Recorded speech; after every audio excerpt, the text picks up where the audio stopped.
Maharashtra high court में 3 नए जजों की नियुक्ति को लेकर कॉलेजियम ने केंद्र को सिफारिश भेजी है।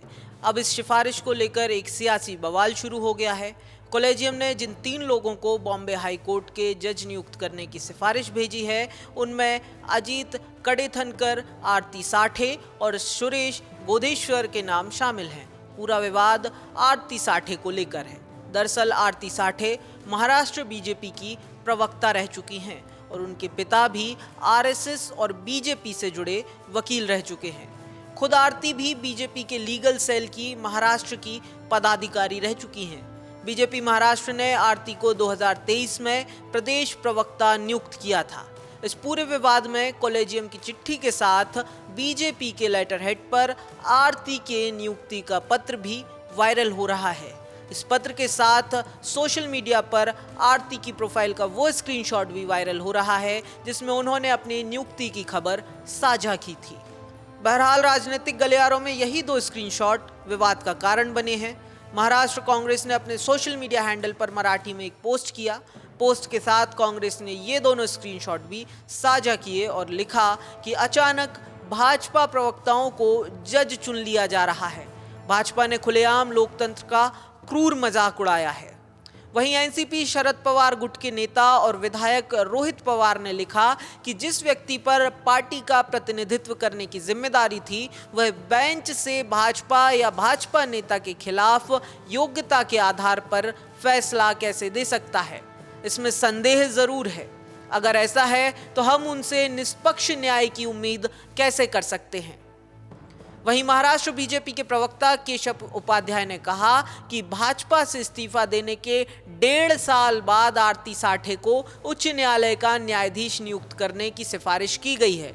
अब उनका भाजपा से कोई संबंध नहीं है।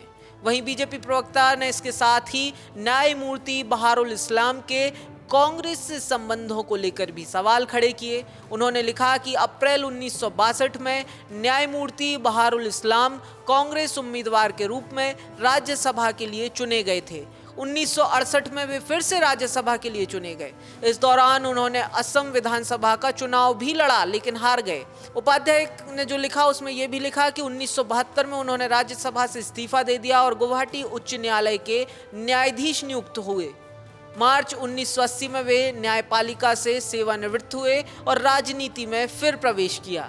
उनकी सेवानिवृत्ति के बाद इंदिरा गांधी सरकार ने उन्हें दिसंबर 1980 में सर्वोच्च न्यायालय का न्यायाधीश नियुक्त किया।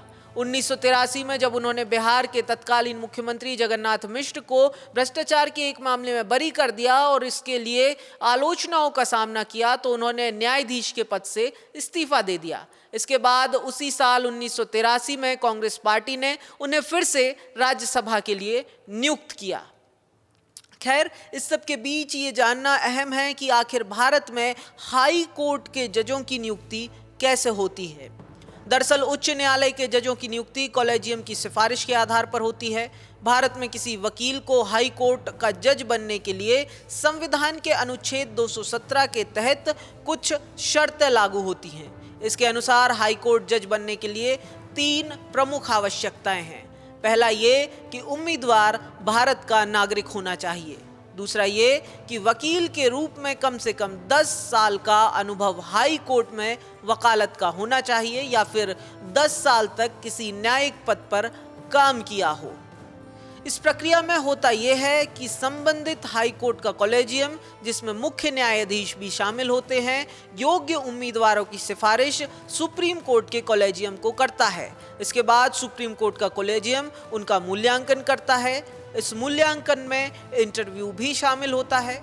फिर इस सिफारिश को केंद्र सरकार के पास भेजा जाता है जो राष्ट्रपति से मंजूरी लेती है। इसके बाद नियुक्ति का अधिकार राष्ट्रपति के पास होता है। बहरहाल आरती साठे की नियुक्ति के लिए फिलहाल सुप्रीम कोर्ट के कॉलेजियम ने केंद्र को सिफारिश भेजी है। उनकी अभी नियुक्ति नहीं हुई है।